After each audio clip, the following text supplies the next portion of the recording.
Welcome to Forest Alchemy, where love, land, and community converge in a dance of wild creativity. We're Mike and Allie, forest dwellers and soul partners, sharing stories and projects from our permaculture community homestead. Come gather by the fire, and let's explore the magic of connection, creation, and the living land.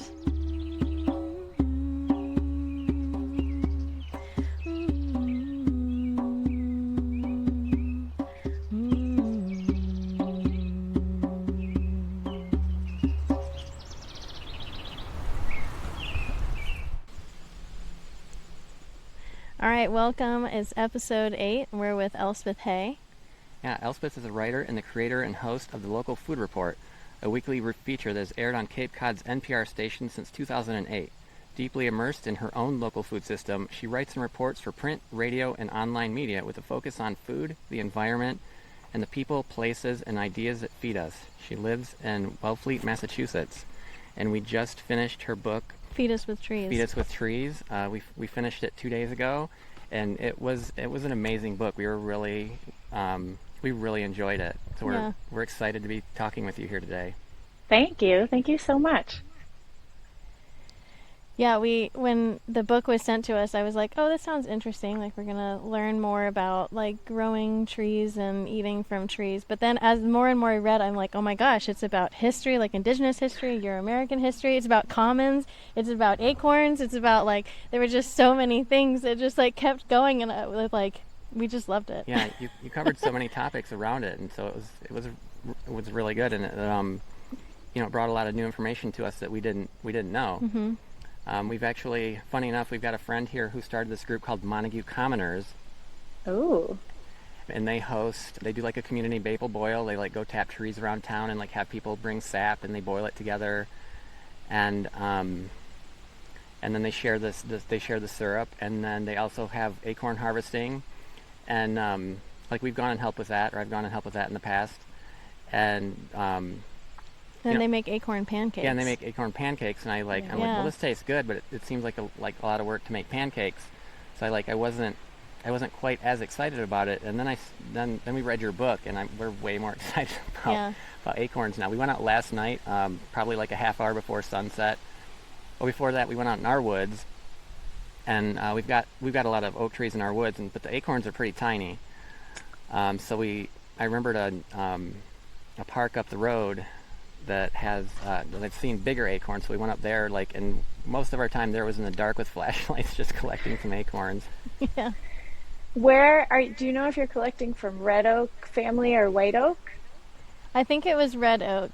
Yeah. Those tend to be bigger, so that's good. Well, they look like they were, actually we brought some, but there's these little ones that are from our house, but they both looked like they were red oak, but then these big ones were from what looked like red oak too. Yeah, we've got a mix of red and white oak. Yeah, the way you'll be able to tell as the weeks go on is that the white oak acorns sprout in the fall. So almost as soon as they fall, they try to put down a taproot and start growing. And the red oak family, they wait until spring. So if you hold on to some of them for a few weeks without trying to dry them or freeze them or do any kind of intervention, then the white oak ones will start sprouting, and then you'll know. Yeah. Okay. Do we need, is it okay if we leave them in a bucket, or do we need to flatten them out so they don't mold? I would flatten them out just people say buy a wood stove, but I don't know about where you are. I'm not using a wood stove right now. It's quite warm out. Yeah. So I sometimes put them in a dehydrator. If I'm really busy, I just put them in a trash bag and throw them in my chest freezer until I can deal with them. But even just if you spread them out on a cookie sheet and put them out in the sun with something over them, sometimes I'll use a window screen or we have these sort of square boxes that my husband's built for doing clam bakes that has hardware cloth and then not a 2x4, a 1x2 or something around the edge, because otherwise you will have a squirrel party wherever you're trying to drive them out very quickly. Honestly, we have a squirrel party wherever we go because we call ourselves the squirrels. Well, then maybe you want that. But if you want to hold on to the acorns, you have to protect them because they are a hot commodity. Sure. Well, we could probably even put them. We've got a pretty big dehydrator, and we could probably just put them on the trays and put them in there, like just store them in there, even when we're not like using it to dry stuff. Yeah. Yeah, and even if you just did that, dried them a little bit, like you'll interrupt that sprouting. So, Yeah. Okay. Well, I think so far my favorite part about collecting the acorns was, like we're home, we grow food and we like to forage too, and we're also very busy. We've got a lot of kids. So we'll go out and we'll harvest this like huge abundant thing, and then we have to immediately deal with it. yeah. And acorns aren't like that. You can like you said in the book, it can go like 10, 20 years before you They're have to still like hanging actually out. process them. Yeah, it's great. It is great, and they're so forgiving. I think all my favorite categories of foods are now that forgiving category, like acorns and sourdough and kimchi and like Mm, these mm-hmm.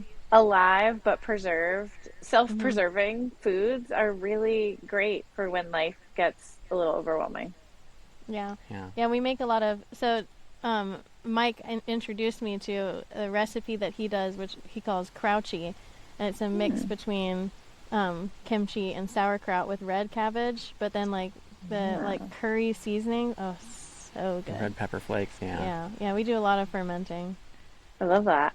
There are some fermented acorn dishes that people have introduced me to. So, yeah, as I was talking to different Ooh. people from different backgrounds about what they're doing with acorns, I met a really amazing woman in Maine who unfortunately has since passed away. But she was making a fermented acorn cheese, like a vegan cheese type thing Oh. Ooh, with ground yeah. That acorns. makes sense. Yeah, and I think that some of her recipes have been preserved by a friend, so I can see if I can track that down and send it to Oh, you. that'd be Wow. fun. Yeah, I wonder if that's something And Pascal that's what I was Edouard gonna. does. Yeah. Have you ever Oh, yes. Pascal? Yeah. I Yeah. I don't know about that particular one, but yeah, that wouldn't surprise me. Yeah. I always say that he's like his pictures, when I come across them, they're just like the sexiest ferments I've ever seen. They're They are just gorgeous. beautiful. They're really beautiful. So you talked a lot about the the no farms, no food slogan that goes around, and like we see that bumper sticker pretty regularly because our neighbor, who's a permaculture teacher, has it on his truck, and like most of their property is trees, like they've got an orchard and they've got some chestnuts and hazels, Mostly food forest. mostly Yeah. food forest, yeah, and but then they do have the annual gardens, but they like that's primarily like what they sell is like stuff out of, well, I guess they do sell blackberries, but like stuff out of the annual garden. And like I've never thought of, like I drive around here in Michigan, this was all forest. Now we drive around so much of it, and it's farmland, and that just makes me so sad that all the trees that were here are gone. But like I never thought of them, like how much food came from them Yeah. Yeah. before. Yeah, I hadn't really thought about that either. I mean, I'd always grown up with the idea that we needed to clear farm fields in order to feed ourselves, and that really was the most efficient way to produce food and the most, productive per acre. And as populations grow, that was just something that we have to do. Like, we cannot be hunter gatherers because that's a completely different way of life than farming, and it's just not as productive. And I wasn't expecting, as I first started getting interested in acorns and acorn eating and nut trees in general, that idea would be so completely shattered in the process. I got a really wonderful email the other day from a reader who said, I loved your book. And also, like, are you saying we should never eat grains again? Because I think that they're really great. And I actually haven't written her back yet. I need to. But no, that's not, it's like, it's more just that that's not the only way to do things. And that this idea that we have to grow grains in these monocultures to feed ourselves because it's more productive is just such a lie. Yeah. That it doesn't make me want to never eat grains again, but it does mean that there's so much else to explore, and that we can create a balance on the landscape of trees and annual crops, and it doesn't have to be one or the other, and it doesn't have to be clearing to the extent that our watersheds are suffering and the nitrogen cycle gets out of whack and the carbon cycle Yeah. gets out of whack. There's, Yeah. in any ecosystem, you're going to have annual plants and you're going to have perennial plants, and there's room for all of those. Mhm. And we have skewed so far in one direction that even like our mythology, this idea that food can only come from those fields, has Mhm. completely erased this other way of eating. And so one of my goals with the book was to really bring trees back to the forefront and remind people that for most of human history, they have been right there alongside grains or in front of grains as a primary food source, not just for humans, but also for other species that we depend on as part of our food system. So, yeah, Mhm. it's interesting seeing those bumper stickers because I it's true on the one hand and also so not true. So there's a lot to unpack when it comes to that story. Yeah, no farms, less food. Yeah. Or like Or different food different or food. Yeah, yeah. like and maybe we want a lot of that farm food still. Like I love tomatoes, I love Yeah. broccoli. Like there's lots of things I want that come from a farm field, and we can be honest that that's not the only food. Well, Well, and last and go ahead. I was going to say last night when we were at the nature preserve harvesting acorns, there was a couple there that was walking their dog late at night as we're picking up acorns, and they're like we didn't know you could eat those. We didn't bring our other Yeah. dog because when he comes here he just eats the acorns. Yeah. I'm like, you could save on dog food. Yeah. Yeah. Yeah, I mean, I Yeah. didn't have any idea until about 5 or 6 years ago. A friend, and like I'm a reporter, I report on food and the environment. I've been doing this since I graduated college in about 2007, 2008. And a friend sent me a link to this TEDx talk by Marcy Mayer, who's an expat living in California, from California, living in Greece. And the idea, she calls herself an acorn ambassador and said we can eat Mm. acorns and they're a superfood and not just a superfood, but one of our oldest and most important foods. Mm. And that idea just blew my mind because I had never Mhm. heard anyone mention eating acorns. And I grew up in an oak forest and I now live in a different oak forest. And the fact that we're sort of sweeping this food up and thinking of it as a nuisance when for most of human history it's been a staple food just Mhm. was so surprising to me that I immediately was like, okay, wait, what else am I missing? I need to learn a lot more about this whole other way of eating. Yeah. And you mentioned before that the book goes in so many directions, and for a while in the beginning, it was hard to figure out like what direction it was going in because Mhm. acorns and learning that we can eat them was this like amazing connector to so Mhm. much of this other forgotten history Yeah. and such a source of reconnection for me. Yeah. Yeah, and like you can really tell how much research you did for this book in the hundreds of references that you have in the back of the book. And how much work my mother did helping me format those notes. She's a copy editor, and that was a labor of love. Yeah, I mean, the more I learned, the more interesting it got. It was one of those Yeah. topics where you learn a little and then you just want to keep digging because it was like, oh, okay, there's people in Korea who have eaten acorns for thousands of years. There's a Mm. theory that as humans repopulated Northern Europe after the last glacial period, the reason oak trees were returning was because humans were bringing the acorns and planting them.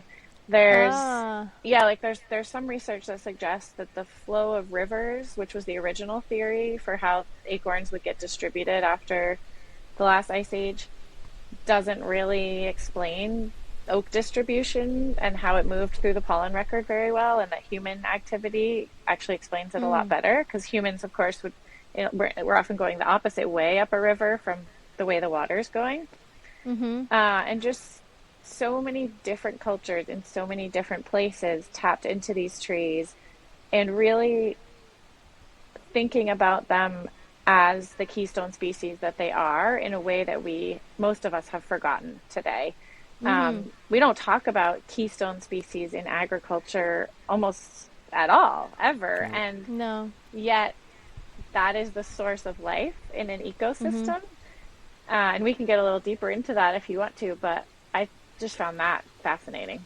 One of the things that was like really like new concept to us, was thinking of humans as a keystone species. So we really appreciated that perspective, because like so often now we just hear that like, oh, humans are a cancer on this planet. Doom and gloom. We bring nothing positive to the earth. And like like I said, we're parents and we're around kids a lot. And now, like with his kids, I'm now a stepmother of teenagers. And so I'm a lot more interested in teenagers, and like there's this huge like epidemic of like suicide and depression, and there's lots of different things that it could be from, but I feel like a big part of it is like they're growing up in this culture in which they're told we are destroying the earth, like we are inherently bad, and then instead of like, I grew up feeling like, experiencing that, but then being like, oh, well, I'm going to change it. I'm going to go in there and change it. But now, like, as they were growing up, they were having all these scientists say, like, well, maybe we have 10 years until we're all dead. And it's too late. And now it's like, well, of course they're feeling depressed. And then they're, like, just giving up and saying, oh, well, I might as well just feed into this consumerist society and not care about the earth. So it was so refreshing to hear someone talking about the environment, and also that, we can be a part of making it better and taking care of the earth. That was beautiful. Yeah, I mean, I think that the story that I grew up with, that, as you pointed out, has really accelerated for kids today, which Australian author James Boyce just calls this idea of being born bad, like the idea that there's something fundamentally wrong with our species where we don't fit into the natural world the way that other species do. We don't have an important role to play. Blue jays are out there planting oak trees, and every other species that you hear about has this important environmental niche, and then you hear about humans just destroying everything. And that's definitely the story I grew up with. And I think about how many kids and girls in particular when I was younger, so many eating disorders, and there's the beauty standards, yes, but like I've started to wonder recently, like people are trying to shrink. It's like, well, maybe the world would be better if we just disappeared. And there are less humans. Yeah, and less of us. And I think that when I started getting to know Ron Reed, who I talk a lot about in the book, who's a Crook medicine man and indigenous cultural biologist, he introduced me to this whole other way of seeing humans. And traditional Karuk role on the landscape is to see themselves as fix the world people, which is just the opposite of what I grew up with. We're always told we were destroying the world. And so the idea that humans could have a niche and a role to play, and that we actually, when I first met Ron, he kept describing oak trees as kin. And I thought, well, that's really beautiful, and that's not so hierarchical, and that's like a really lovely way to see this relationship. But the more I learned about oak trees and humans and fire and our shared history through, at first, what he was telling me about Karuk culture, and then looking at other cultures all over the world, I started realizing, wait, not just in California, but in all these other places in North America, in places in Europe, in places, more in the Mediterranean region, in places in Asia, humans and fire and these keystone nut trees have this really ancient relationship. And when we use fire on the landscape to create habitat for other species, and they're reliant on the fire and we're reliant on them, we are kin in this way that I didn't see before, in a way where, I always kind of am like, well, what would a Western scientist, how would they say it? Because like, those are the adults that I grew up with. I'm like, what in my native kind of science speak language, how would they say that? And it's like, oh, well, we've co-evolved. And that is just sort of another way of saying like, we're kin. We've been coming through this together. And it's an incredibly life-altering perspective to start to think about things that way. Yeah, so that makes me, you're talking like trees as kin, and then the fire, like my first kind of thought change towards that direction was reading Braiding Sweetgrass, and Robin Wall Kimmerer talking about like plants and animals as kin, and then she told the stories of the fire that they used to use to clear. I had never heard until reading your book. I don't remember. Well, maybe that was in the part of the book we haven't read yet, Reading Sweetgrass. Oh, yeah, That, well, I mean, you've read all of it, but I haven't read all of it yet. But I had never heard of indigenous people using fire, like besides to cook. And I loved that you called like we're the fire animals. That was.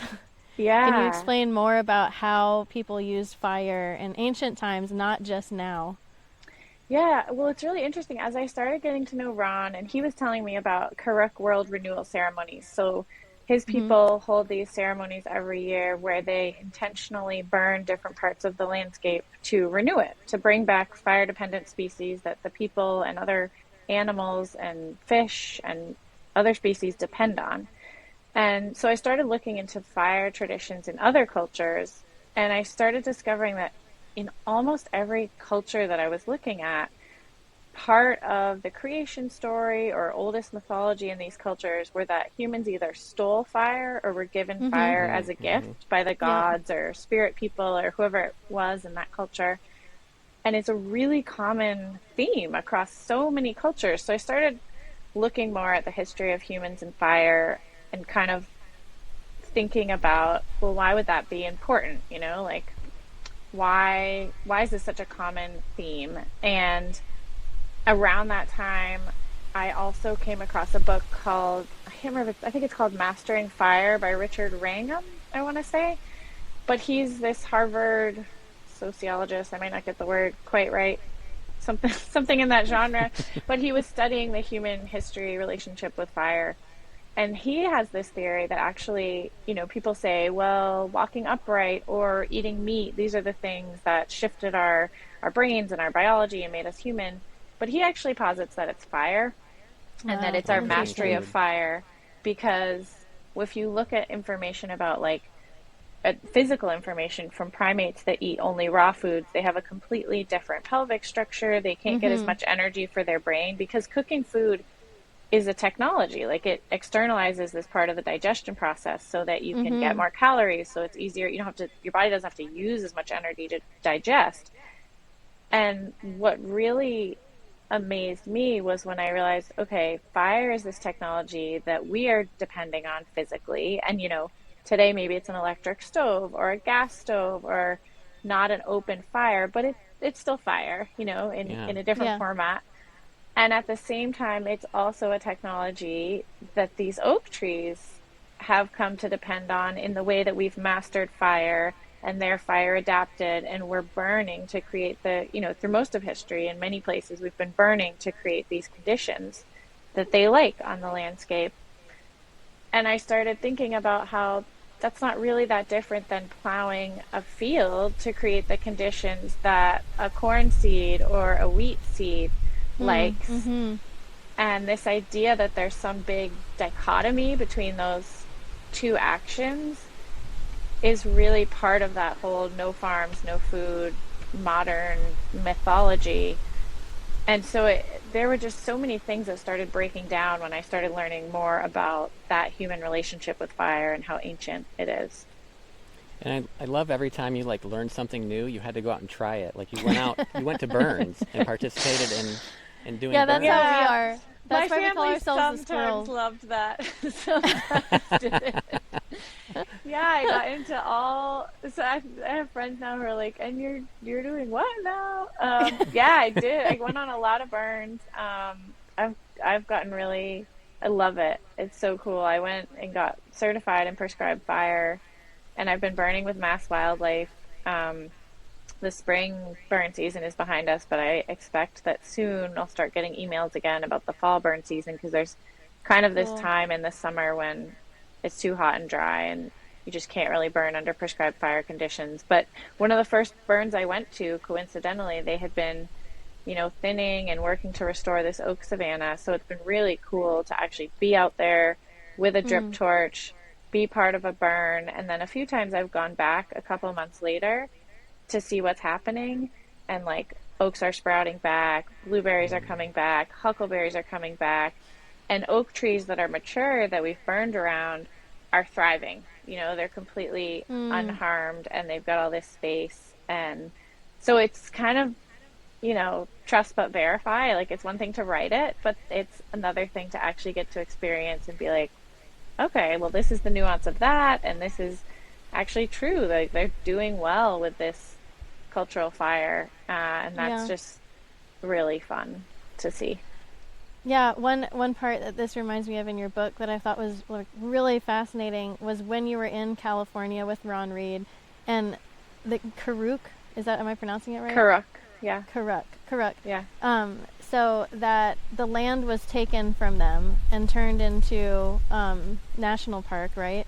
National And forest. national forest. And the, like, we think of like, oh, you take humans out of wildlife and then it thrives, but it was the opposite. You took the land from, not you, but the land was taken from these people, and it's worse now. Can you talk more about that and how, because it doesn't have the fire anymore or the people to tend? Yeah, I mean, there's a really awful history that I spent a lot of time on of, you know, taking land from indigenous people and purposefully removing them from it. Mm-hmm. And I think people are becoming more aware of that history. It's not something that I feel like I heard about as a kid or a younger person, but I think it's becoming more prominent in the conversation now. And I think it's a Yeah. really important conversation that we as a country need to have.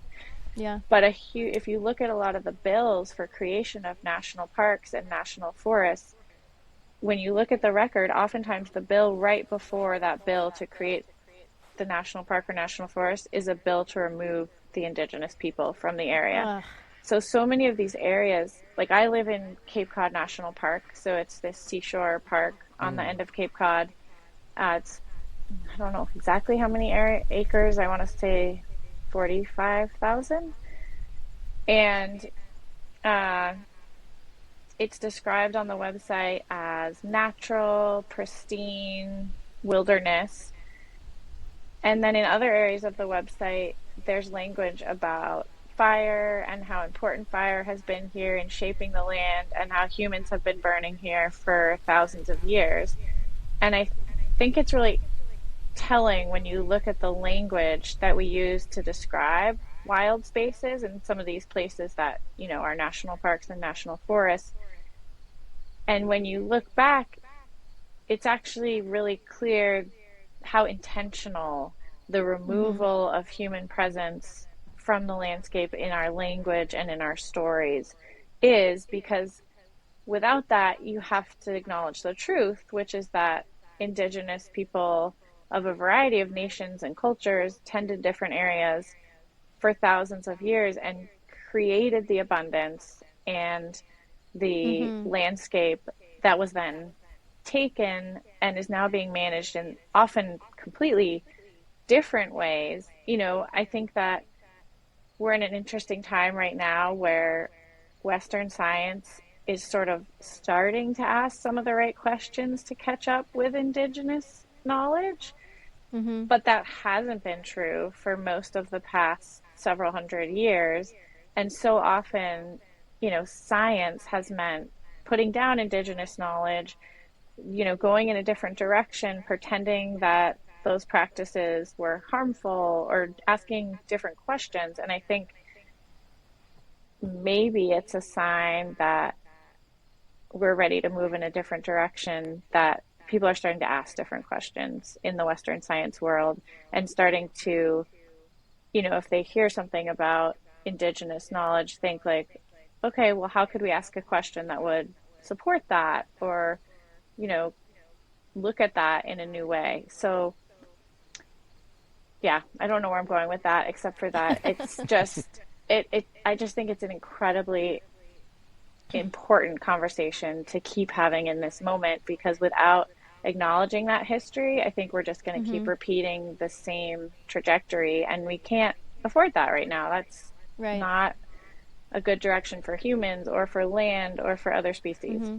Yeah, we need to bring Well, back traditional ecological knowledge. yeah. Yeah, And I love history. I love learning about people, and me too. when we go to places, I love reading all the plaques that are out, and and they're always like obviously very positive, but like in these parks I always thought of it like, oh, isn't this great that they're like saving this land from what I thought was like, Euro-American settlers, like we're protecting it from, people who are going to come in and live on it. Like I never thought about the fact that like, oh no, right before that they kicked everyone out. Like it's Yeah, awful. and people who had a really intimate knowledge of that landscape. And Yeah.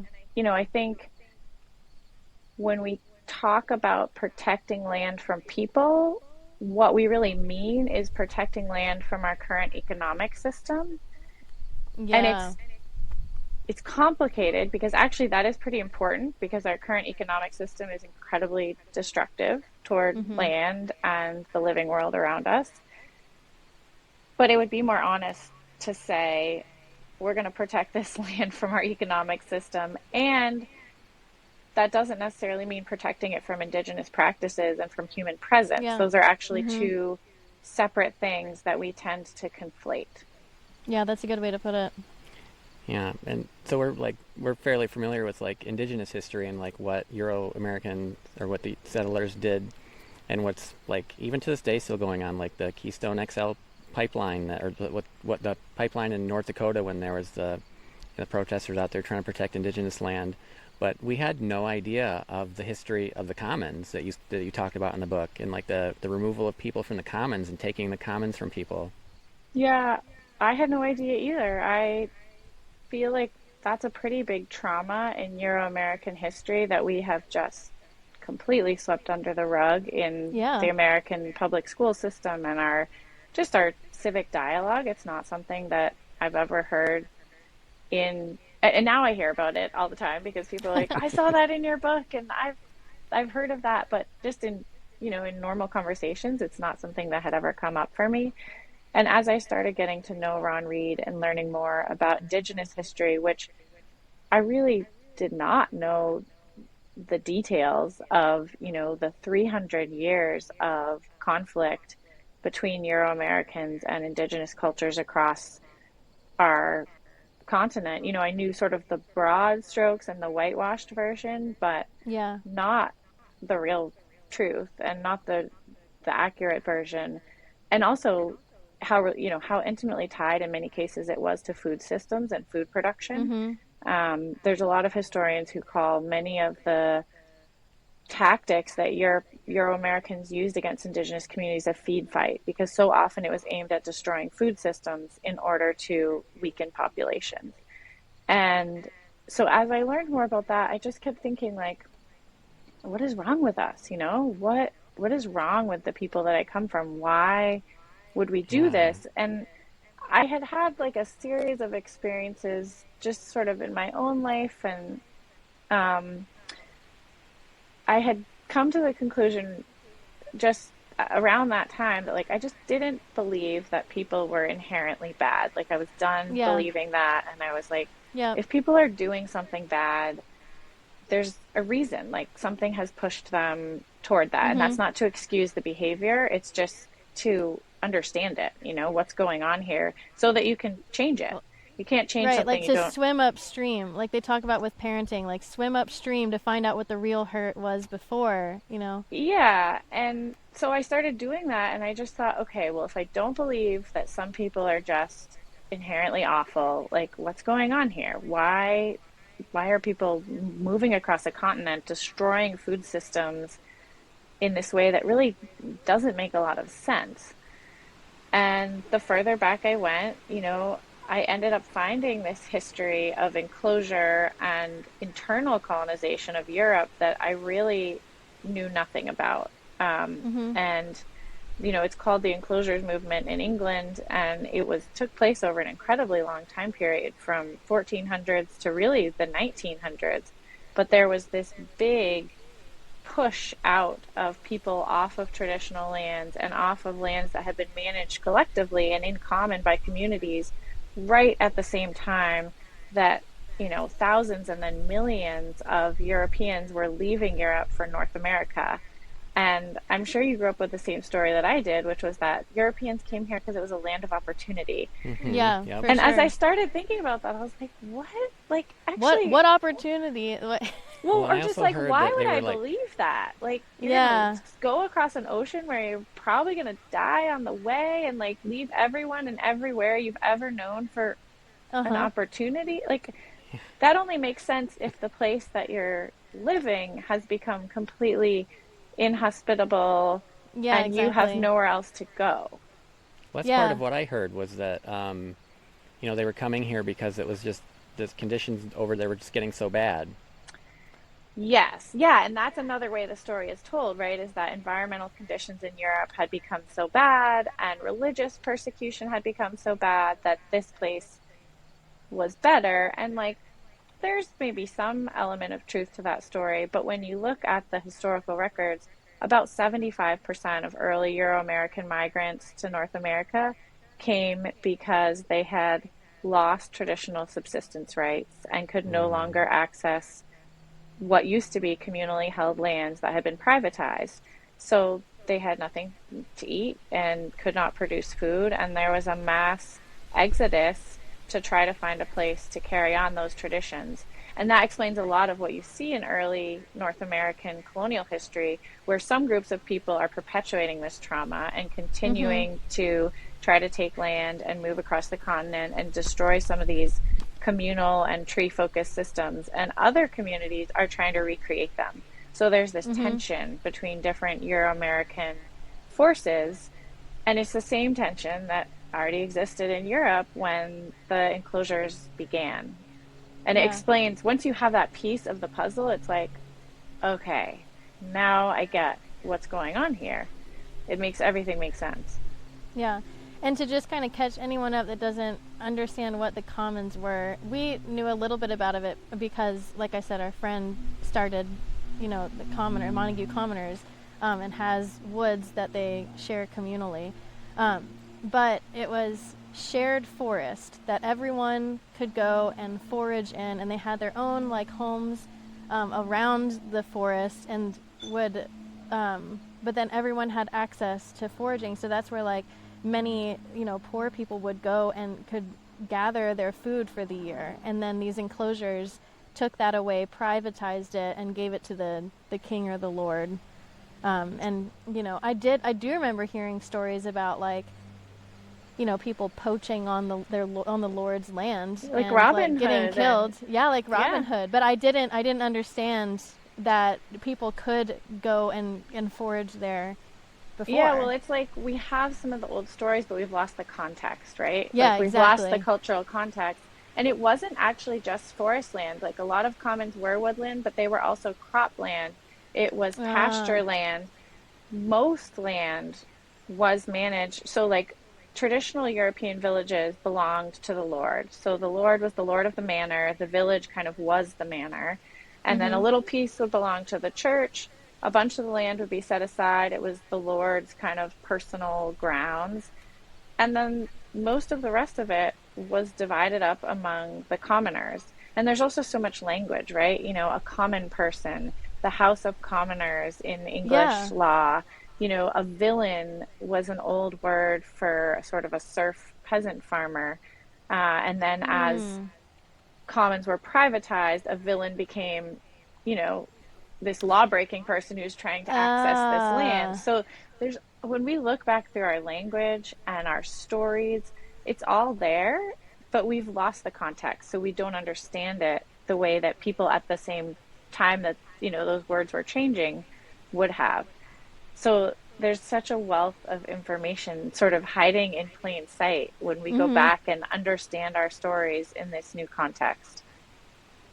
Yeah. There's a really cool woman, Joanna Brooks, whose book I used a lot when I was writing my book, called Why We Left, and she focused on all these ballads of the first immigrants who came to North America from Europe.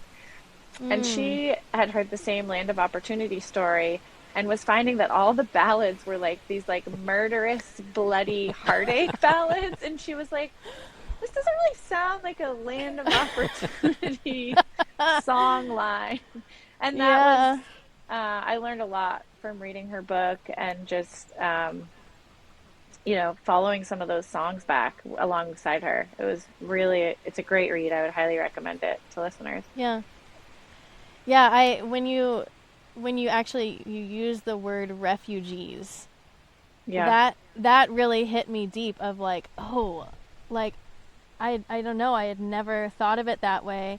And again, it doesn't excuse the behavior of, what was done No. to the settlers, but it also just like it makes it make a little bit more sense that it was like trauma being passed down. And yeah. Yeah. And I think, it also makes sort of our obsession with certain aspects of farming make sense because Yeah. I think that there's this nostalgia that's been passed down through generations for this sort of traditional European farm and the Mhm. species that were there. And I spent some time when I was researching the book actually going to England to one of the oldest communally managed forests, a place called the New Forest that hasn't been enclosed, that wasn't taken during the enclosure movement, and that still is managed in the traditional way. Commoners can turn their livestock out. There's still a commoners association. The That's animals amazing. move. It's such a cool place. It's called the New Forest. Animals are moving through the village. If you don't want animals in an area, you have to fence them out as opposed Yeah, to I fencing loved them that. in. And Yeah, I loved reading that. I was just like, oh my God, this sounds like a magical place. it's a really cool place. But I think what struck me the most was like, oh, here on this landscape, these farm animals that we think of as farm animals, like these ponies, cattle, pigs, they're part of the native flora and fauna of this ecosystem. They're not this separate introduced species the way that they are in North America. And so Mhm. when we're creating these farms in North America, it's like this intergenerational trauma of like, we're just still not ready to accept that we had to leave that place and that we're in this new place. And instead of Yeah. getting to know, like, well, how do we do things here? And how do we interact with the species that are here and the other cultures that are here? It was like, because of that trauma, I think this attempt, we're kind of still trying to hold on to that old place. And I think it's really time to decide, like, what we're doing here. Yeah. It's been hundreds of years now, and there's a lot of intercultural and interpersonal healing work to do, and also a lot of ecological healing work to do. Yeah, I like that you quoted I was going to say the Robin same Wall thing. Kimmer again, that people still have one foot in the boat. Yeah. Yeah, I think you can really see that in our food Yeah, system, Yeah, you totally. know? yeah. Yep. So I want to jump to where you were talking about Hershey and the tree plantings, Mm. Yeah. and it brings a question about my family history. So I grew up in Southwest Michigan on a fruit Okay. farm. So my grandma owned a fruit farm. My grandpa had died like 8 years before I was born. And it's like 100 and some acres. We had apples and cherries and peaches. And in the book you talked about, and I don't remember the timeline. I wish I had taken more notes on this. But you mentioned there was a time when the government was giving like trees and land for like planting like fruit trees. And I'm really curious if that was a part of that. I think that probably would have been outside of the geographic area, but I'm not sure. It would be interesting to research. So, where Hershey was, so John Hershey was a Quaker. He came of age during the Great Depression and was really into tree crops for the same reason a lot of people are into tree crops now, right? Like, if you're working on a hilly system or anywhere where you're going to have erosion, tree crops are going to do a lot better than annual row crops. And he Yeah. saw, what was going on with the Dust Bowl and some of like, we kind of forget, but a lot of Appalachia and the eastern area of North America during that time period was heavily deforested. There had been chestnut blight that had wiped out this Mm. incredibly important chestnut species that, was 4 billion strong up and down the east. There were a lot of fires, forest fires that had occurred because not, very different from a prescribed burn that were occurring because of drought that was happening because of sort of mismanaged waterways and erosion. And so they were having these alternating cycles of flooding and drought, and it was just devastating forests. And that was on top of chestnut blight and some other tree diseases and tons of logging. So as chestnuts succumbed to blight, logging moved in to just completely clear them and often took other trees too. So there were these denuded landscapes in a lot of Appalachia and Eastern North America that, now we think of it as so heavily forested, but that's not what was going on at the time. And Hershey saw Mm. that and thought, well, why don't we kill two birds with one stone? We could plant food trees, produce food for Mhm. humans and livestock, and solve a lot of these ecological problems. And his ideas Yep. went all the way up to the top of, the Roosevelt administration. Yep. And they started this experimental nursery, which was part of the Tennessee Valley Association. So today we think of those initiatives. What ended up enduring was like dams to produce electricity Yeah. Yep. and these sort of more industrial projects. But at the time that it started, one of the main solutions was these tree crops, and they were sending out tens of thousands of fruit and nut seedlings all over the Tennessee Valley area.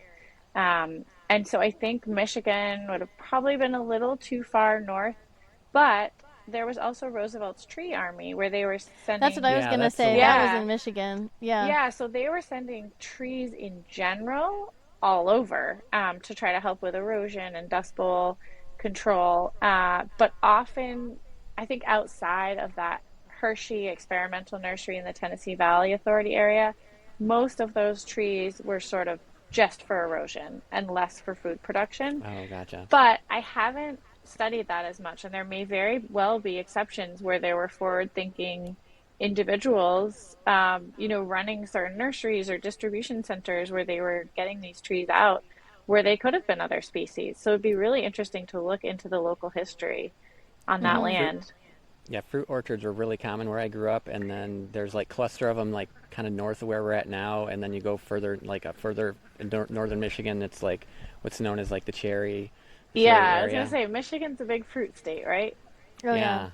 Yeah, Yeah. yeah, and it's interesting. Like, so the farm I grew up on was a conventional fruit farm. So one of my favorite things to do when I was a kid was ride in the tractor with the person who was spraying pesticides on the trees, Perfect. and like, yeah, yeah, I just loved riding, like doing that, being on I the mean, it sounds tractors. fun if you don't know Yeah, what's Yeah. yeah, happening. and now as an adult, like I've learned about that, and I'm like I've gone completely the opposite way. Like I go like teaching like growing without pesticides and like focusing on building soil like that. We consider soil our first crop here. Like we're building soil.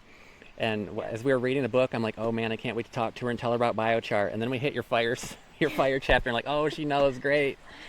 Yeah, I mean, that's a whole other fascinating side of these cultural fires and indigenous practices that have been really common all over North America is each time, and this was something I spent a lot of time calling around, talking to different soil experts on, because it's confusing when you start learning about biochar and prescribed fire. And I was like, well, there's got to be a connection between the fact that people were burning the land and biochar is good for soil. And there's this incredibly fertile soil in the Midwest from, I'm guessing, from these fires.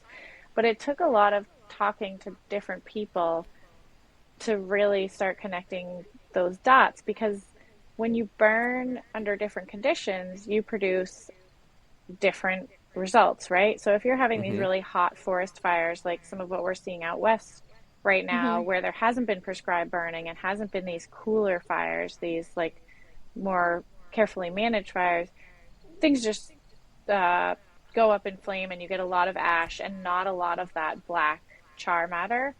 Yeah. Oh But yeah, when that's you, true. yeah, when you're burning under these more regular conditions, a few biochar experts and soil scientists who I talked to note that you get more of the char matter proportionally. So you're always going to get, some gases, some ash, some charcoal, basically.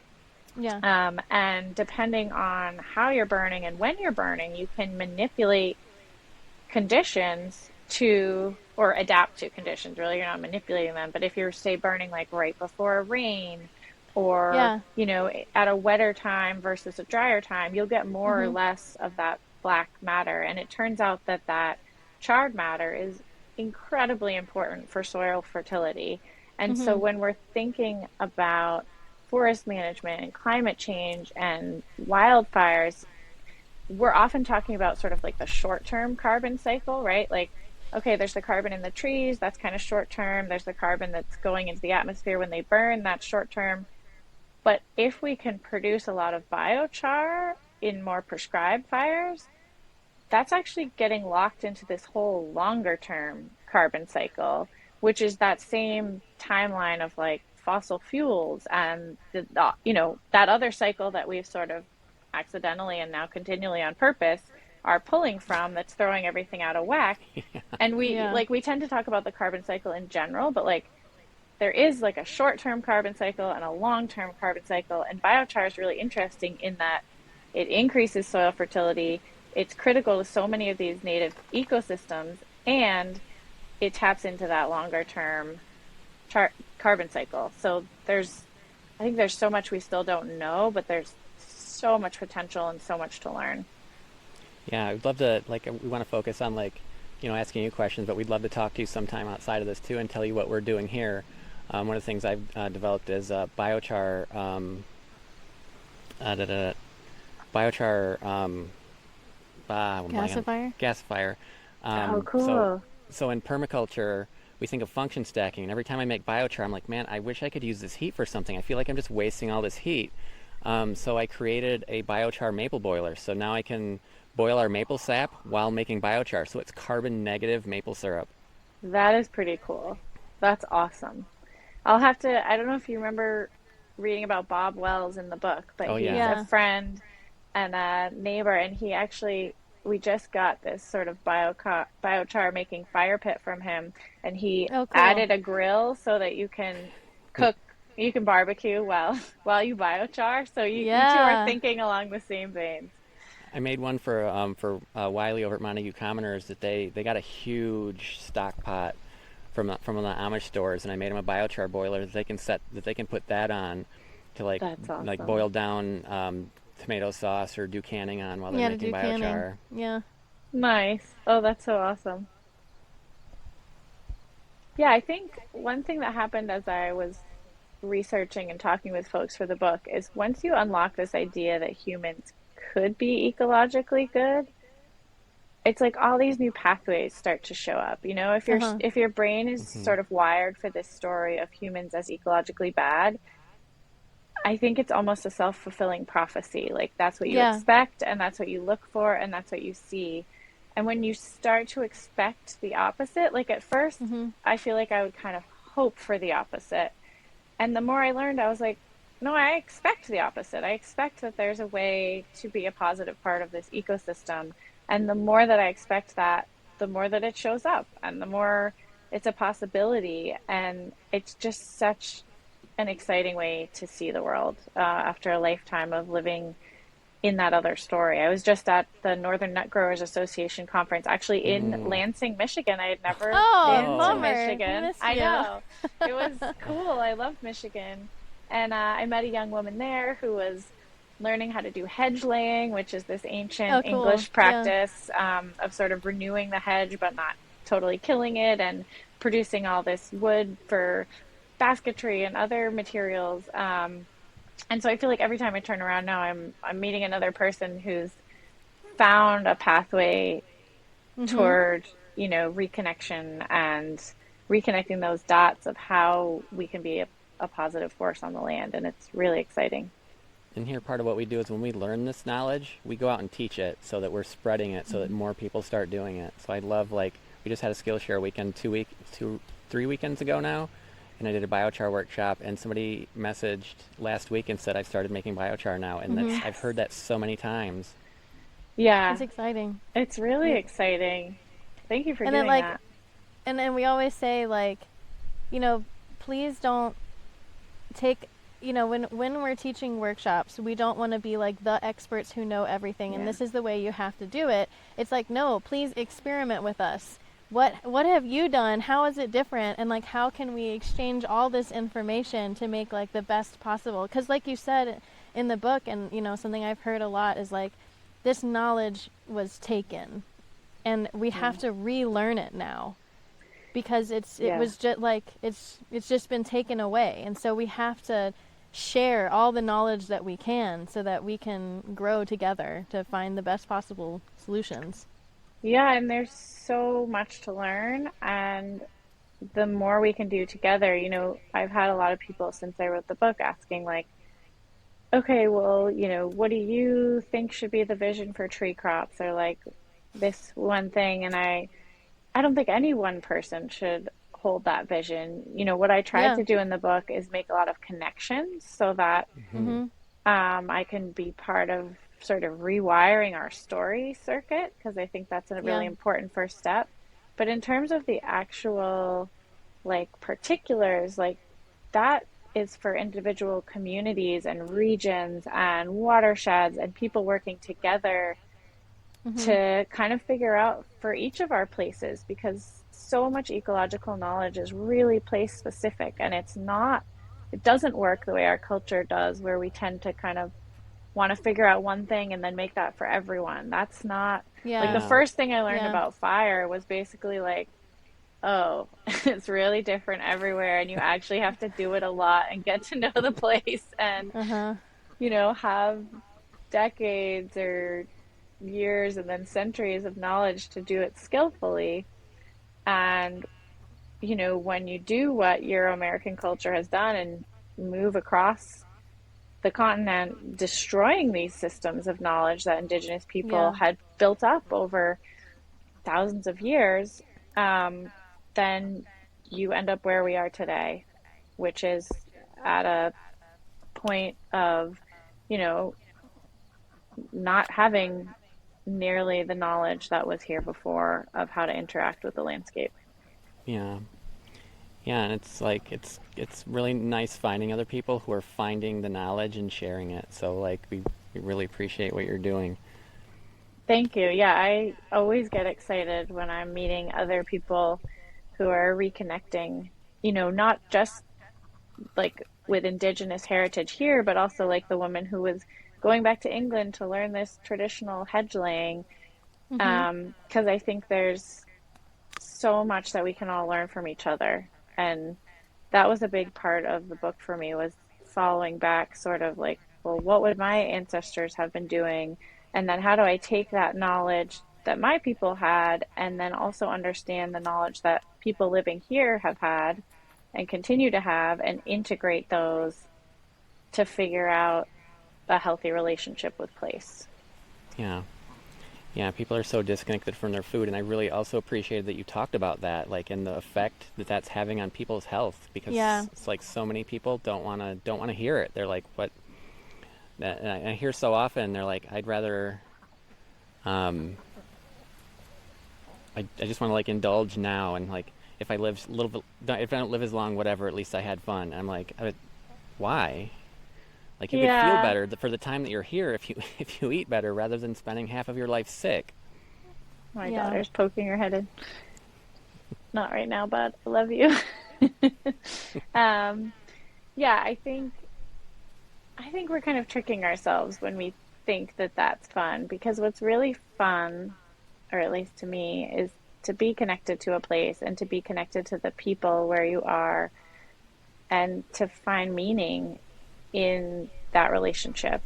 Uh, there's so much joy in reconnecting with lost skills and with other species. And I think that, there's, like you mentioned earlier, there's such a loneliness epidemic right now. And I think a lot of that Yeah. is like loneliness for plants and animals, and to be part of a place in a Yeah. meaningful way. And I think that when you see people immersed in that work, it's really joyful.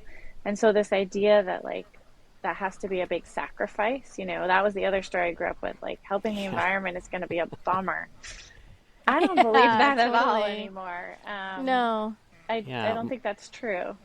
My aunt still run like my grandma's fruit farm still exists, but my aunt has it now, but she's getting up there in age, so she's like leasing it out, and like the trees are getting removed, and they're just like doing like field, like I don't know, corn, and so I haven't gone and looked at it.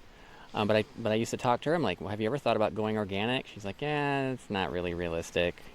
Yeah. Like Yeah, not. well, and it does a lot of, when we're saying like something is or is not realistic, like we were talking about before in terms of like protecting land from humans. So Mhm. often it's like, well, we made up this economic system. We could change it. Yeah. Not one of Yeah. us, but many of us. And I Yeah. think that that's going to be a really important piece of any kind of successful ecological shift, because we Mm-hmm. all are sort of forced to operate under this system right now, and it doesn't play well with the rules of ecology. We talk No. about Yeah. economic law as if it's the same sort of natural law as ecological law or other types of laws like gravity, but it's just made up. Yeah. It's not, Yeah. Yeah. it doesn't work like that. Whereas like gravity and ecology, those are real and they don't shift. Yeah. You can't have infinite growth on a finite planet No, Yeah. it's not going to work. if they're Right. going to have to go to Mars. Some people maybe, yeah. Yeah. Well, and I think, our culture, we tried so hard to be the island. We got rid of the villages, and now we have to be these like self-sufficient nuclear family islands.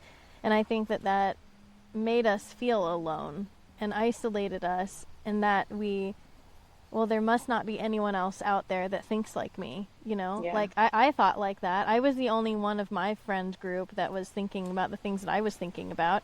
And it was like, oh, well, I just needed to find other friends. And they're out there. And it's like, once I started being like, no, this is a way that we could live life, then I find these people. And I'm like, okay, I'm not the only one. And if we just all continue doing that, and that's like, again, part of what we want to do with the podcast, and how Mike and I are, we're building an intentional community here, but that's one of our values, is connecting people and connecting ideas. Yeah. We consider ourselves the mycelium because Yeah. we're connectors. That's beautiful. I love that. Yeah. Yeah, I mean, And I it's think it's really all. important. I ended the book with a quote that I have, my sister had on her fridge, and I'm gonna misremember Yeah. a little bit, but hold on, I'm actually just gonna find it because it's such a good one. It's like, It's such a good quote. Yeah. um, it speaks to the ways that we are all connected and that all of this work is connected. Yeah, I read it and I was like, I'm going to write this up on our wall It's a good one. because I love it. Yeah, so it says it can be overwhelming to witness, experience, take in all the injustices of the moment. The good news is that they're all connected. So if your little corner of work involves pulling at one of the threads, you're helping to unravel the whole damn cloth. And that's another way of saying, be part of the mycelium and Yeah. Yeah. good things will happen. Yeah, exactly. Oh, one thing, that coming back to acorns, so like I said, we've now been like collecting acorns and taking the cap off and looking in them. As we've been sitting here, I've actually been like cracking them open and pulling out the little nut meats out because it's something fun to do with my hands. But the nut weevils that you talked about and the Yeah. fire burning them out, Mike actually took that idea and applied it to apples. Yeah. So I lived at a place almost a decade ago now that had hickory trees, and I found their Yeah. hickory nuts on the ground. I'm like, oh, I wonder if I could eat those. So I looked it up, and I'm like, yep, you can eat hickory nuts. So I was like cracking them open, but I kept coming across nut weevils in most of them. Yeah. So I got digging, and it said that to not have nut weevils, you need to remove the previous year's nuts because of the life cycle. They come out of the nut, they go back in the ground, and they come out of the ground the next year and go reinfect the nuts. And so if you want to like not have nut weevils, you got to collect all the nuts so to break that cycle. And the last house that we lived at had 2 old apple trees. And the apples were very buggy and like really ugly apples. And like I could pick one and like I could maybe like get a bite off of like each apple that wasn't bad. But they're the most delicious apples. I think that it was a Macintosh and a Golden Delicious tree that were there. And like Golden Delicious apples, growing up on a fruit farm, it's really hard for me to go to the store and buy apples. I bet. Like nobody that doesn't have a gala apple tree in their backyard, they have no idea what a gala apple tastes like off the tree because in the store they don't taste like that. Like they've got there's just this sweet, like I can't even describe it. There's just a taste to them that the ones in the store don't have. But anyway, like Golden Delicious, like even on a farm we grew up on with the sprayed trees, were pretty boring apples. But the ones that aren't sprayed have so much flavor to them. So I wanted to nourish these trees. So like I found a podcast that talked about using like willow mulch And then I was looking at the the bugs in them. I'm like, what if I apply the same principle to nut trees and I remove all the apples that are on the ground? So I Yeah. did that. I removed all the apples and I either composted or gave them to the chickens, depending on the year.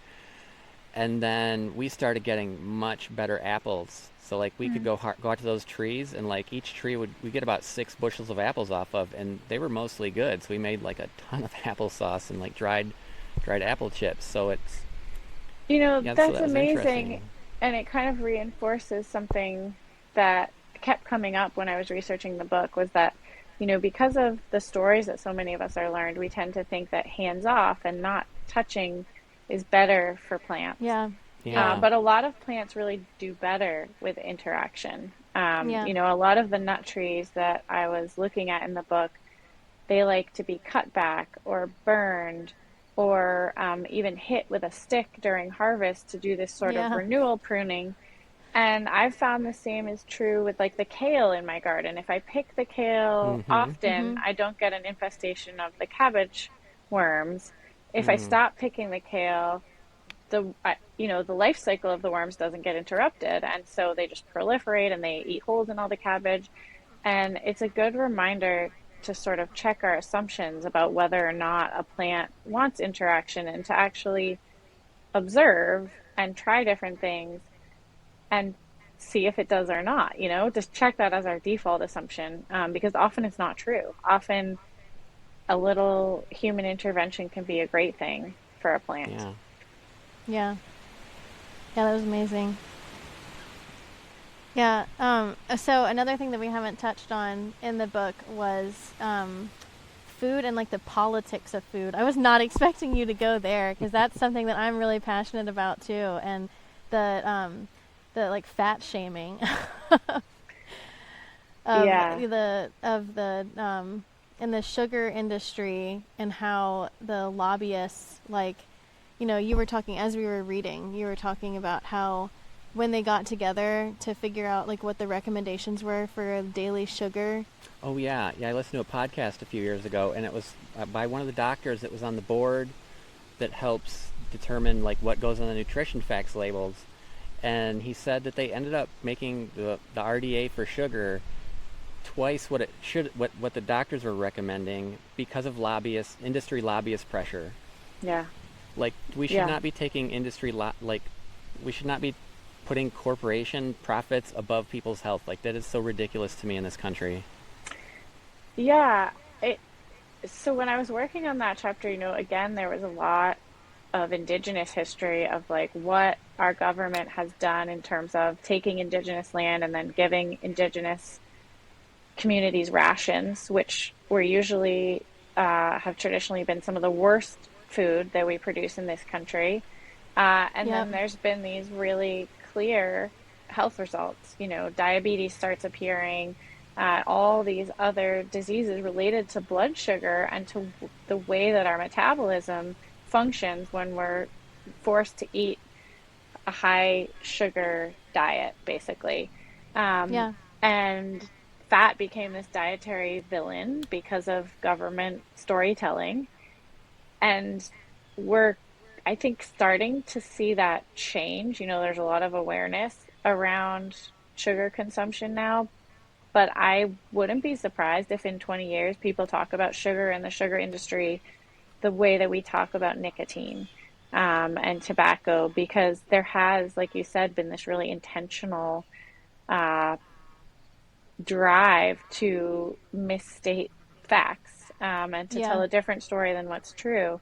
And, I remember my dad every night when I was a kid, he ate nuts. He grew up in France and he kind of didn't buy into any of the American nutrition mythology. He was like lived in his own nutrition world. He used to make us butter and liverwurst sandwiches, and he was always eating nuts, and he's super healthy. Like he's Yeah. doing great. He's in his 70s.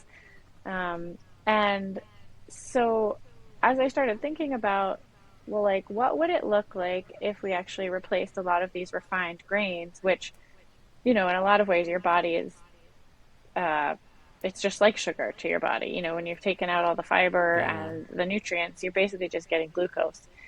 And it, the answer pretty quickly became like, well, it would depend what you did to the nuts, because there's nothing wrong with whole grains, and inherently they're not bad Yeah. for our body. They're great for our body. Yeah. But when you start refining them and processing them, then you get a really different product. And the same is true for something, like a chestnut or an acorn that has more carbohydrates. It would be pretty hard to refine a walnut or a hazelnut into a carbohydrate because it's mostly fat. Um, but as I thought about that, I really started to think about the ways that our government has sort of disconnected healthy eating from healthy places. Mhm. And the fact that, we talk about not just, even if we're just talking about food separate from the landscape, but then we're talking about like macronutrients in the food separated from each other, separated from nutrients.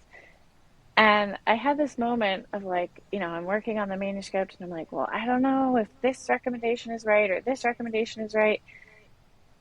And then I realized like, okay, every culture that you hear about where they're in good health, the land is in good health. Like, it's actually Yeah. not as complicated as we're making it. A healthy Yeah. diet is food that's coming from a healthy place. And that healthy place is going to tell you how much of these different food groups it can support, how much is Mm. available. And that's not to say that we can't work within that system to increase abundance and to favor certain species, but you're Yeah. never going to have a healthy diet from an industrial monoculture because it's not a healthy place. And I think that as a starting point, rather than getting caught up in these sort of tiny questions, like let's start with the big question of how do we make this place healthy?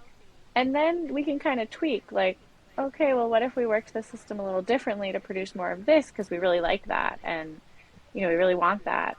But the sort of nutrition and lobbying has gotten so far away from that and so political that it's it's gotten really confusing to figure out, Yeah. you know, well, what does a healthy human diet look like?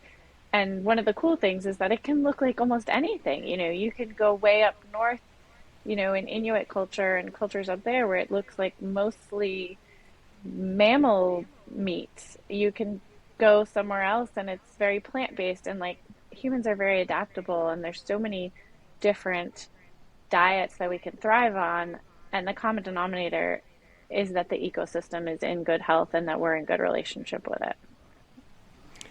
Did you, Yeah.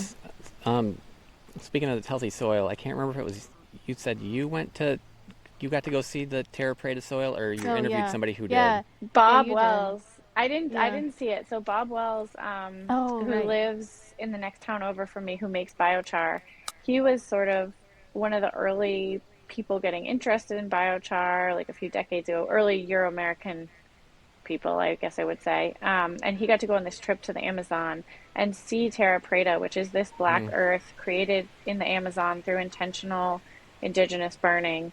And he said, I mean, it was incredible. They had excavated this sort of 6 by 6 foot pit, and they I've had a seen the picture. ladder. Yeah, they had a ladder down into it. And he said, there are shards of pottery mixed in. There was, all the sort of kitchen waste got burned, and it just created Mhm. this incredible soil. So even places like the Amazon, which, now we hear about wildfires in the Amazon, but actually that area does have this history of human fire, and it's all a matter of nuance. Whether it's good Mhm. fire or bad fire depends on, are people using it skillfully? Are we using it intentionally?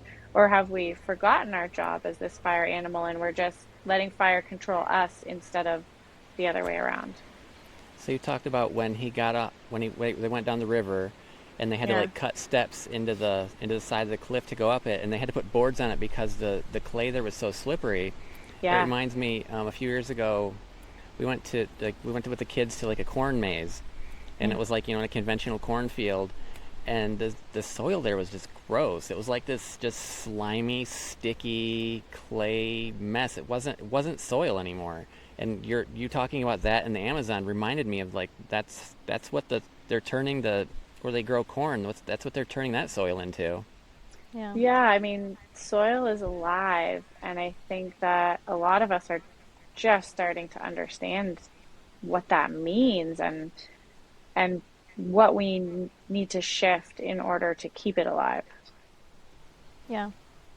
And trees, are a huge part of that. When you're ripping open the land every year over these huge areas, and I just want to, say like there's nothing wrong with a little bit of annual crop growing. I think it's a really important part of the food system. But when you're doing it over huge swaths of the heartland of our country, and you're not having these crops that instead of off gassing carbon are putting carbon into the soil every year and are creating soil life, things get out of balance. Mm-hmm. And trees are a huge food source and can also be a huge way of getting that cycle back in balance. Yeah. Yeah. Yeah, and I like how like in the early part of the book, how you talked about you met Mark Shepard, and I Mm. read his book Restoration Agriculture a few years ago and really enjoyed that one. So it was fun to see that you like got to talk to him and like go out and see his place. Yeah, he has a beautiful place. He had, I think, over 139 edible perennial species growing. Wow. Wow. So, I mean, it was just incredibly lush and abundant. And a endangered rattlesnake had just come onto his property, Oh, cool. which they thought really was being lost in the area. And a rattlesnake, I was reflecting, is maybe not like the first endangered species that you're excited to see back, but it is such a sign that like he planted his farm on this degraded corn and soy land that was basically Mm. devoid of most life. And now it's home Mm. to an endangered species and is producing a ton of human food. Beautiful. Yeah, the front portion of our property is becoming silvopasture. That's So exciting. that's like getting lines of trees in there, and been using ducks for a few years now to build the soil here because it Yeah. was like it's just sand here, so we're like it's a lot of work to build the soil. And I know a permaculture teacher who's like not a fan of biochar, but he's always had good soil where he's at. But I'm like here where we have sand, it makes a huge difference. Mm-hmm. Yeah, Cape Cod is basically just a sand spit. So I have seen an incredible difference using biochar. Mm-hmm. I think Yeah. it's really, really important for just holding water even. We were just doing a big tree planting in Maine. We have some land in Maine near where my family is, and we planted a bunch of chestnuts, hickories, hazelnuts, and cold hardy pecans. And we did an experiment where some of the holes we put a lot of biochar in, and some we did none. And even just watering the seedlings in the first day, the holes with the biochar held onto that water. Like when you walked by 10 minutes later, the water was still trickling down, still moving Mm, through, Mm. and the Wow. holes with no biochar were completely, the water was gone. Wow. yeah, So that's we could Yeah. see it amazing in real stories. time, which was cool. Yeah. Well, I know that we're running out of time, but I had one more fun question that we read Yeah. this and we just kept asking. We were like, oh, we have to ask her this. Okay, so when you're in England in the Commons and there's the horses that are running all over, um, so like I don't know, maybe there's like other uses for horses, but I think of horses as like riding on them. Like, how do you like then get your horse and like want to just like run away? Well, there were some stories that the women who I was spending time with there were telling about catching horses. So I do think it can be a little bit of an act, some work that you have to do. But what was interesting was they weren't riding all of them, I don't think. Some of Mm. them were they were breeding off of, so like they would sell Okay. the foals. Uh huh. Um, but they had a really cool relationship where these animals were, they kept describing them to me as semi-feral. So, Yeah, you know, they own them, but not in the way that you think of like a horse in a paddock. Like I they're out love that. there and they can Yeah. identify them. But there was one story, I wish I could remember it, of a horse that kept escaping, and um, they were trying to bring it in, maybe because it was going to have a foal. I can't remember why they were trying to bring it into sort of the more enclosed area near the barn, and it just kept leaving. So I It's like think now that I'm free now. yeah, there's a little bit of navigation that happens in terms of that relationship, and I think it's different with like the pigs and stuff because all you have to do to get the pigs to come back is offer them some food because Yeah. that's their nature. But ponies are a Yeah. little more finicky. Yeah. I love that. Like I love horses and like I feel conflicted about human relationships with horses and that we just like, they just carry us around everywhere and so I loved the idea of just these like feral horses. It's like maybe they'll let you ride them, maybe they won't. Who knows? It's up to them. It's up to them. It's Yeah. consensual. Yeah, I think it definitely is. There's so much room in that area that like if that horse really did not want to be near you, I'm sure there are tricks, but it would be a lot of work. Yeah. That's cool. Well, so like we told you, we usually like to end on the forest echo. If you'd love to, we'd love it if you would read us your favorite part of the book or part of the book. I If was, you're, yeah, I would love to. I was trying to decide what to read, but I think I'm going to read from a passage that um, is really special to me about weaving that most mm, people don't end up touching on because it's a little outside the normal bounds of acorn focused conversation, but it's become a practice that's really important to me and something that I do a lot now. So, I love it. Yes. all right, I'll dive in. All right. So this is we're going to start from the beginning of chapter 8, which is titled The Magic of Twigs. On a sunny afternoon in early September, my 9-year-old daughter Nora and I stood around a table, bending twigs into baskets. In front, behind, I chanted softly to myself, in front, behind. Beside me, Nora had developed her own incantation, humming a made-up tune that reminded me of the song Farmer Brown's cows sing in the picture book Doobie Doobie Moo. We were in a barn in Cape Ann, Massachusetts, about an hour's drive north of Boston, at a weekend-long weaving course. We moved slowly, fingers straining against the strength of our twigs as we attempted to twist them into shape. Remember to boss your uprights, our teacher, Mary Lauren Fraser, reminded the class. Otherwise, the sides will be crooked. I glanced at the woman across from us, and she grimaced. Clearly, Nora and I weren't the only beginners here. Easier said than done, I muttered, and inserted a new round of twigs into the weave. It was our second morning, and my shoulders and neck and fingers were still sore after a solid 6 hours of weaving the day before. Fraser is an expert weaver, schooled in northern Scotland by a master named Karen Collins, who believes that the highest form of art is to take things that most people consider nothing, piles of sticks, and turn them into something useful. Fraser met Collins on a trip to her ancestors' home in the Scottish Highlands in 2014 and was immediately taken with weaving. I want to do that. I have to do that, Fraser says she remembers thinking. She ended up going back to apprentice for 3 months, and by the time she came home to Massachusetts, had decided to start a business weaving caskets for green burials. On the side, she teaches. This morning, Fraser walked around the barn offering small corrections, tips, and instructions, including for the simpler weave she had taught Nora. We each held 6 pinky-thick, roughly 10-inch long sticks in front of us, and at first it was hard to believe that these would become a basket. To start, we used a knife to pry open the middle sections of one set of 3 sticks, so that the other 3 could be stuck through them and create a cross. From there, we began weaving smaller twigs around this T-shaped center.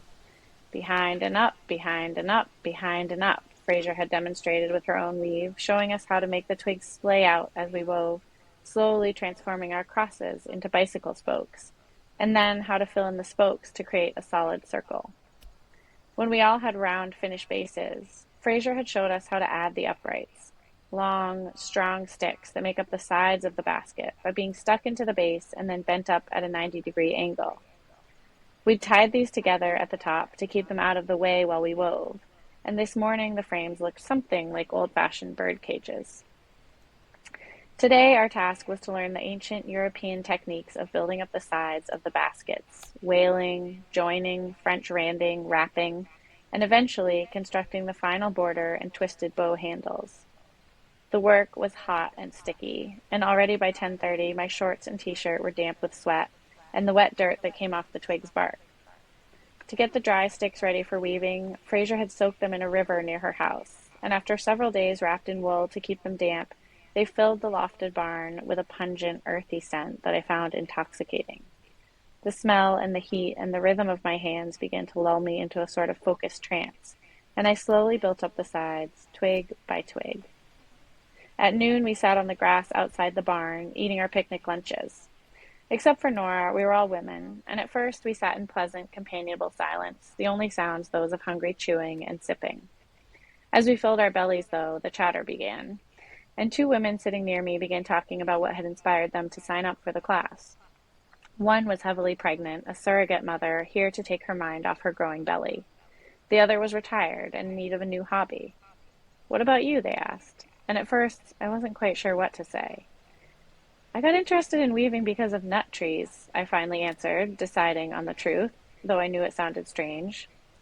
"They like to be cut back," I went on, "to keep producing nuts, and I wanted to learn more about the cutting and about how people traditionally used the cut branches and twigs." They smiled, and I noticed a few other women nodding.